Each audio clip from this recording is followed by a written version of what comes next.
আসসালামু আলাইকুম প্রিয় বন্ধুরা। দেখেন, এই ছোট্ট বয়সে এই ভাইটি কিন্তু তার পরিবারের দায়িত্ব নিয়েছে।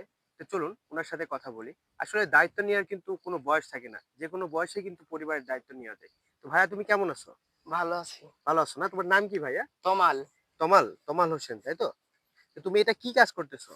এটা হচ্ছে পট উল্টাচ্ছি। পট উল্টাচ্ছ? মানে পট উল্টানো বলতে কি এই ইট গুলাকে এভাবে হ্যাঁ, উল্টে খাড়া দিচ্ছ? করে দিতে হবে। খাড়া করে দিচ্ছ, তাই তো? তো এটা করে তুমি প্রত্যেকদিন পারিশ্রমিক কেমন পাও? একাচ্ছ। একাচ্ছ, প্রায় 100 টাকা, তাই তো? হুম। তো হচ্ছে একদিনে তুমি হচ্ছে কতটা উল্টাইতে পারো? একার দিনে ৬টা ৭টা। মানে ৬টা ৭টা বলতে এই ৬-৭ এই যে ইয়াটা সারি সারি ভাবে ইট আছে এটা? হ্যাঁ, হ্যাঁ, একটা সারিতে কতটা ইট থাকতে পারে? নিম্নেও কয়টা হবে? ৫০টার বেশি। 50টার বেশি। মানে যদি 5টা করো তাহলে প্রায় 250 ইট এভাবে পট উল্টাতে পারো। ধন্যবাদ।